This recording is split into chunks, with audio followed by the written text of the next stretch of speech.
Hi everybody, welcome to Heel Heat. This is our TNA show for the week. My name is George Coles, and sadly my friend and partner Gary Rhodes couldn't be here due to other business he's taking care of. But we'll get right into this. This is TNA's week, and starts off with the Hulkster, Hulk Hogan, coming out to the ring. Brings out all the Bound for Glory participants. We get the fans voting on who gets to make first pick, Roode or Hardy. Hardy makes first pick, calls out Roode. I kind of felt watching this a little bit that no matter who the fans would have picked, this would have been the match. So, I mean, I don't know.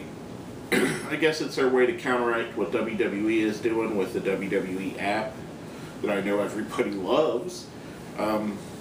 Getting the fans involved, which is always great to get the fans involved. Just not where it's pushed down your throat 9 million times in a 3-hour show, different story. All the Bound for Glory members that by the end start a little, rumbling with each other, basically get you hyped up. And I was hyped and excited because Bound for Glory series is my favorite thing that TNA does. I think this is absolutely one hell of an idea. It's great. I like tournaments. I like the fact that the wrestling matches matter, that wins and losses mean something. It's not like a certain other company where a guy hasn't won a pay-per-view match in a year, but he's in the main event of the last pay-per-view. Means something. Fans, if you want us to think, I know it's sports entertainment, but the first part's sports and entertainment. The Cleveland Browns don't get to play for the Super Bowl if they've lost 10 games. Just no disrespect to Browns fans out there, just saying any team. Patriots don't play for the Super Bowl if they lose 10 games, your boxers, Manny Pacquiao, doesn't challenge for the championship if he wins one match out of every 7. Wrestling should have that. They should have where, guys that win a lot get better opportunity, guys that lose, and do not get me wrong at all. When you got a guy like, let's say, Christopher Daniels, who's a heel, and his job is to make the face look better, I understand him losing 2-3 matches in a row. But when he comes up against inferior talent, he should go over. And he should have more wins and losses to make him a credible heel. And that, in my opinion, in the greater scheme of things, about getting back on track, that is what the Bound for Glory does, and that's why I like it so much. And we'll get right into our first Bound for Glory match of the night. Mr. Anderson versus Joseph Park. Anderson, it's open fight night, so they got to call out who they wanted. Anderson calls out Park, says, I'm going to get my easy win out of the way. Proves to be a little harder than he thought it would be. Needs some interference, but I believe it was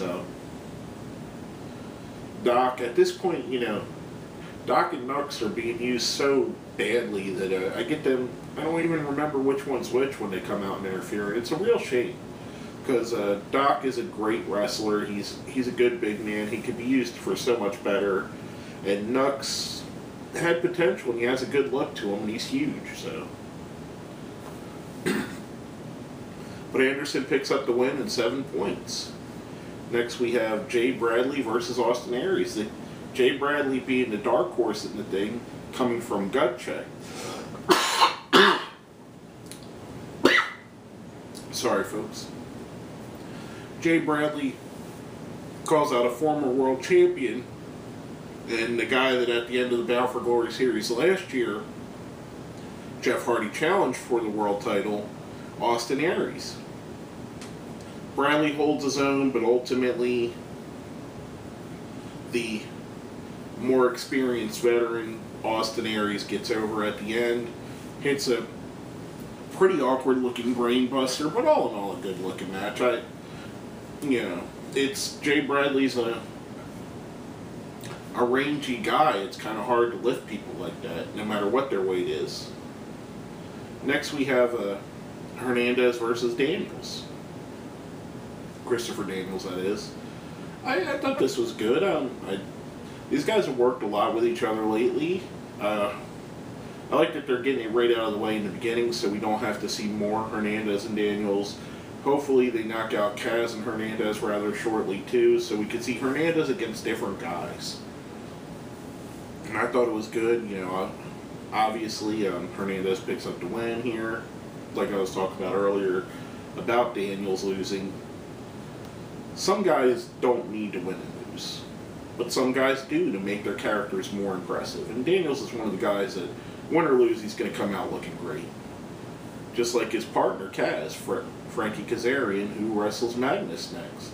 And we get, not to blow the rest of my review, but Magnus goes into the lead. Now someone might tie him later, but he wins by submission, which I think he used the Texas Cloverleaf.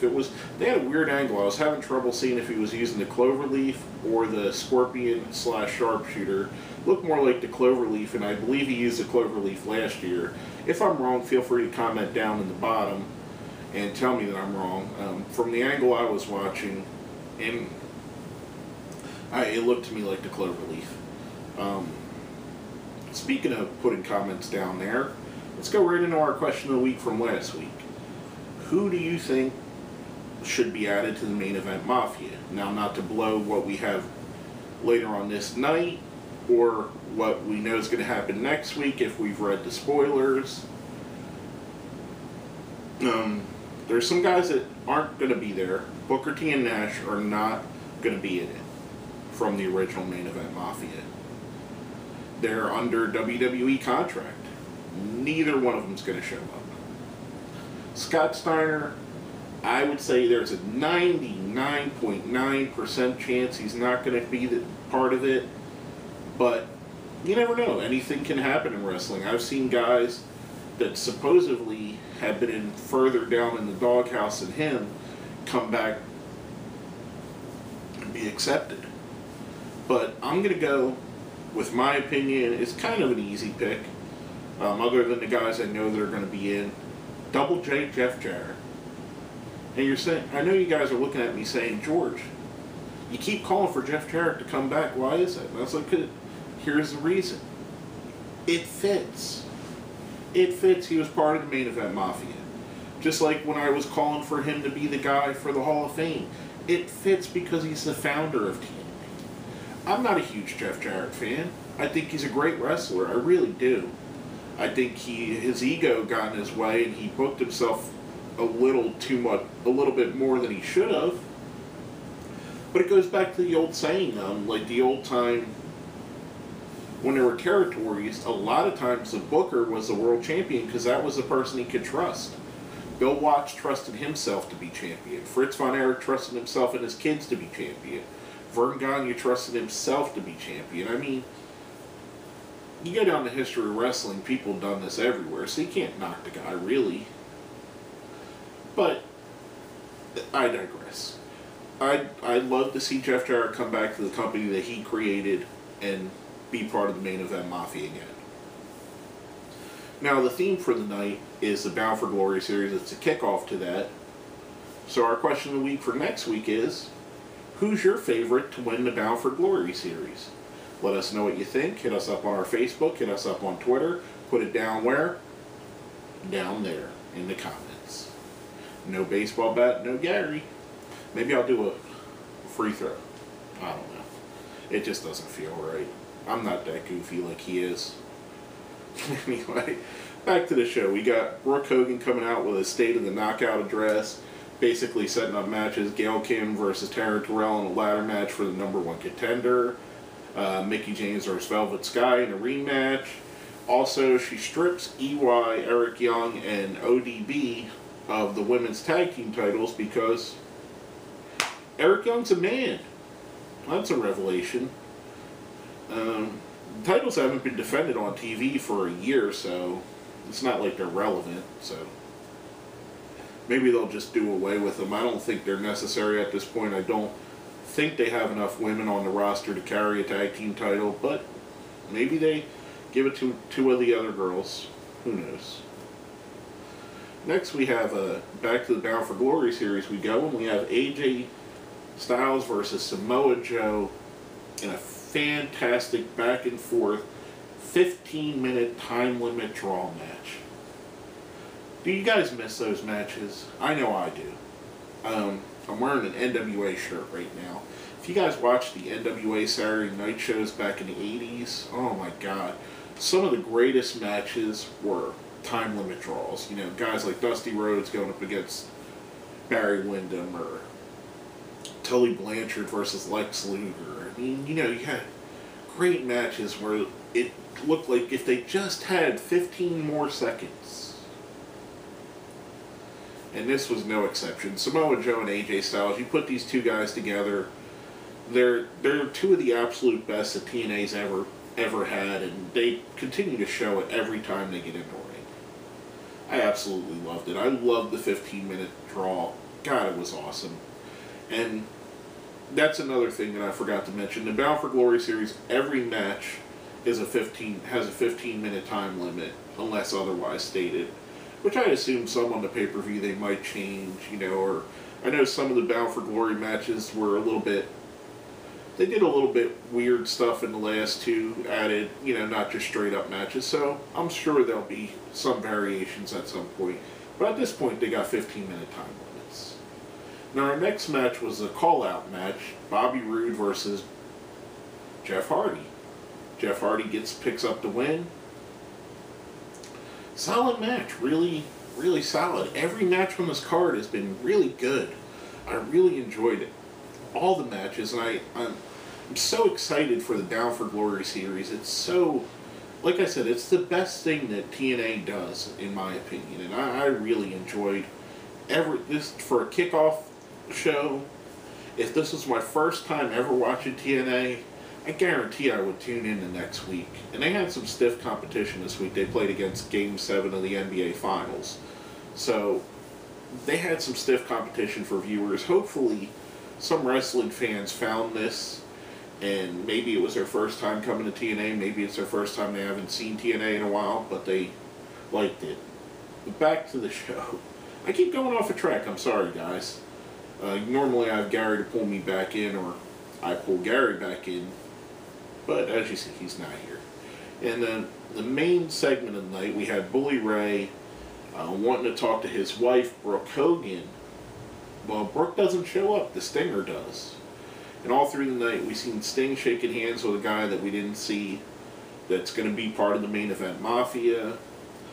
Sting and Bully go back and forth. Basically, Bully Ray's backing away from Sting, backs into Kurt Angle, the second member of the main event Mafia, and one of the original members of the main event Mafia. Here's what I really don't get about it.